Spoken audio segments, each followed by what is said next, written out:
اللہ تو چیزیں انسان کے بسترے سے اس لیے نکال دیتا ہے تاکہ تم جان سکو کہ کچھ چیزیں اللہ کو پانے کے بعد ہی ملا کرتی ہیں۔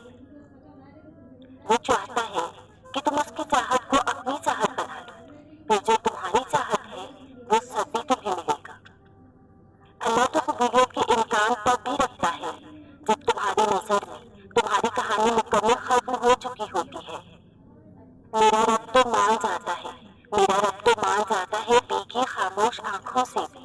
تم نے تو افسانے بنا ڈالے دنیا کو منانے کے لیے۔ تم بھول نہ جاؤ اسے، اس لیے تمہاری من پسند چیز سے فاصلے بڑھا کر اللہ سے فاصلے ختم کر دیے جاتے ہیں۔ وہ تو بندے کو دنیا سے بے نیاز کرتا ہی اس لیے ہے تاکہ وہ جان سکے کہ اس کا رب کب سے اس کے لوٹنے کے انتظار میں ہے، اور جتنا تم صبر کرو گے اتنا ہی تمہیں اجر ملے گا۔ مایوسی سے ہی یقین کی طرف آ کر تمہیں تمہارا رب ملے گا۔ بس تم ہمت نہ ہارنا، خود کو اکیلا مت سمجھنا۔ اللہ تمہاری زندگی سے سارے غم مشکلیں ایسے نکال دے گا کہ تم حیران رہ جاؤ گے۔ تمہارے دل میں خیال بعد میں آتا ہے اور اللہ تک پہلے پہنچ جاتا ہے۔ اللہ دیری انہی کے لیے کرتا ہے جن کا ماننا اس سے بے حد پسند آ جاتا ہے۔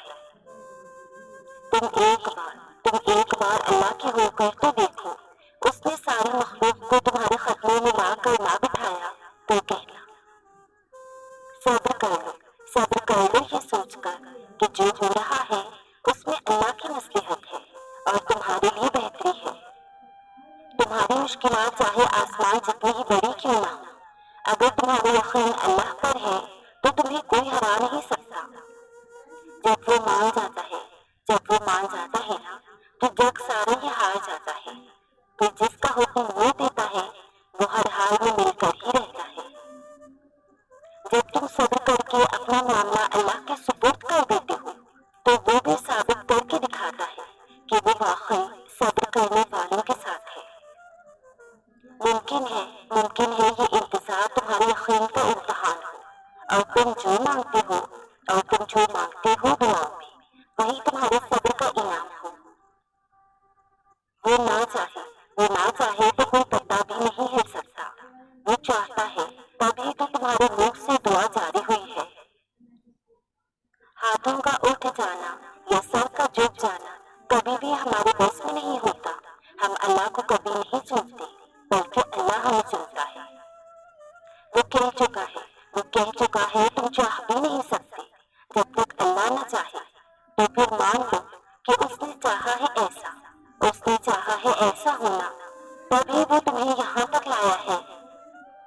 کیا پتا تمہیں آخر میں وہی مل جائے جو تم اللہ سے مانگ رہے ہو، صرف اس وجہ سے کہ تم نے صبر کیا اور دعا مانگنا نہیں چھوڑا۔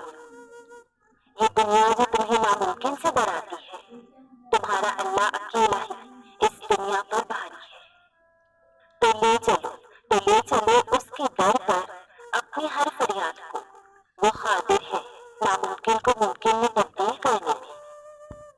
اللہ کے سوا دنیا میں ایسی کوئی طاقت نہیں جو انسان سے کچھ چھین لے یا عطا کر دے۔ تم جو چاہتے ہو مانگو اللہ سے، اللہ ہی دے گا اور ضرور دے گا انشاءاللہ۔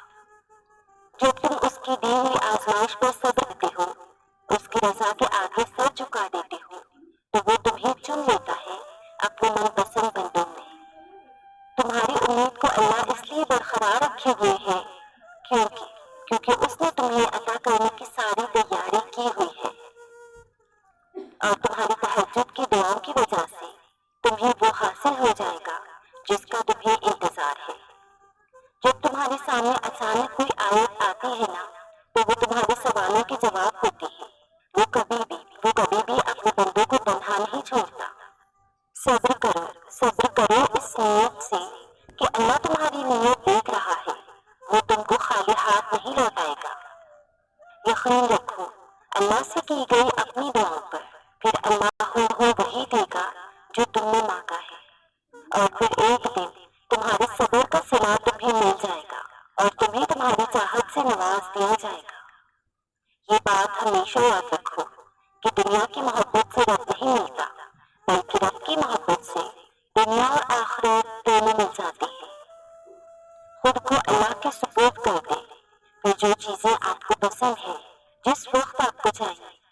تجوری میں بغیر کہے ڈال دی جائے گی۔